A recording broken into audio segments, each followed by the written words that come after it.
y ahí están los resultados.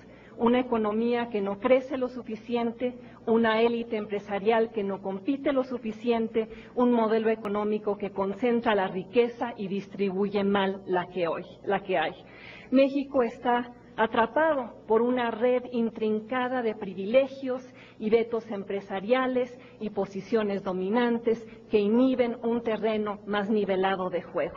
Una red que opera a base de favores y concesiones y protección regulatoria que el gobierno ofrece y los miembros de la cúpula empresarial de este país exigen para invertir. ¿Quién?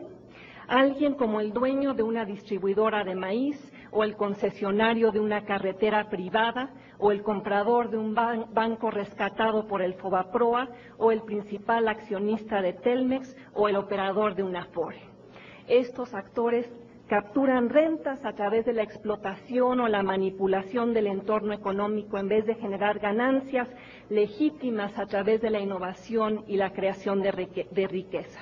Y los consumidores, los ciudadanos de México, contribuyen a la fortuna de los rentistas cada vez que pagan la cuenta telefónica, la conexión a Internet, la cuota en la carretera, la tortilla a un precio fijo, la comisión de las Afores, la comisión por una tarjeta de crédito, ejemplo tras ejemplo de rentas extraídas a través de la manipulación de los mercados.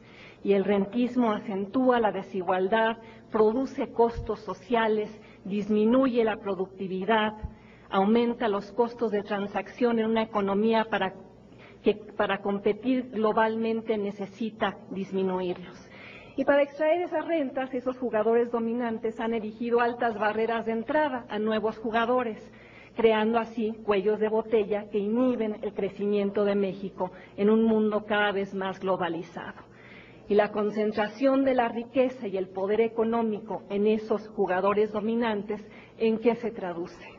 En ventajas injustas, en captura regulatoria, en políticas públicas que favorecen intereses particulares.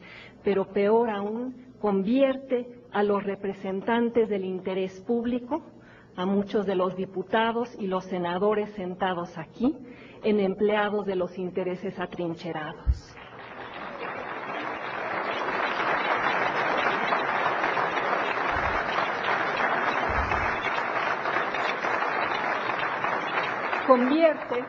Convierte al gobierno en empleado de las personas más poderosas del país y lleva a las siguientes preguntas. ¿Quién gobierna en México? ¿Quién gobierna en México? ¿El Senado de la República o Ricardo Salinas Pliego cuando logra controlar los vericuetos del proceso legislativo, como lo hizo en el tema de los corresponsales bancarios? ¿Quién gobierna en México? ¿La Secretaría de Comunicaciones y Transportes o UNEFON? ¿La Comisión Nacional Bancaria o los bancos que se rehúsan a cumplir con las obligaciones de transparencia que la ley les exige? ¿Quién gobierna en México? ¿La Secretaría de Educación Pública o el Bester Gordillo? ¿La Comisión Federal de Competencia o Carlos Slim? ¿Pemex o Carlos Romero de Champs? ¿Ustedes o una serie de intereses que no logran contener? Porque ante los vacíos de autoridad y la captura regulatoria y las decisiones de política pública que benefician a una minoría, la respuesta parece obvia. México padece lo que algunos llaman un Estado dentro del Estado o lo que otros denominan una economía sin un gobierno capaz de regularla de manera eficaz. Eso, y no la caída en la producción petrolera, es lo que condena a México al subdesempeño crónico. Y una y otra vez el debate en este país sobre cómo promover el crecimiento y cómo fomentar la inversión y cómo generar el empleo se encuentra fuera de foco. El gobierno piensa que para lograr esos objetivos basta con tenderle la mano al sector privado para que invierta bajo cualquier condición. Y el sector privado, por su parte, piensa que es la panacea que se le permita participar, por ejemplo, en el sector petrolero. Pero esa es solo una solución parcial a un problema mucho más profundo. El meollo detrás de la mediocridad económica de México se encuentra en su estructura económica y en las reglas del juego político que la apuntalan.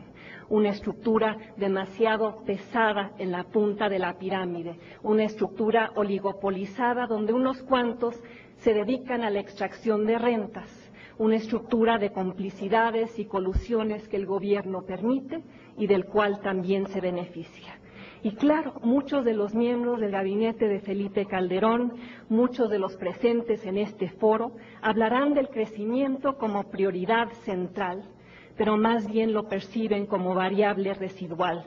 Más bien parecería que buscan, y duele reconocerlo como ciudadana, asegurar un grado mínimo de avance para mantener la paz social, pero sin alterar la correlación de fuerzas existentes, sin cambiar la estructura económica de una manera fundamental. Y el problema surge cuando ese modelo que hemos construido comienza a crear monstruos, cuando ese apoyo gubernamental a ciertos grupos y ciertas personas produce monopolios y duopolios y oligopolios y sindicatos rapaces que ya no pueden ser controlados, cuando las criaturas del Estado, como las llama Moisés Naim, el editor de la revista Foreign Policy, amenazan con devorar a ese Estado. Solo así se entiende la devolución gubernamental de 550 millones de dólares a Ricardo Salinas Pliego por intereses supuestamente mal cobrados un día antes del fin del sexenio de Vicente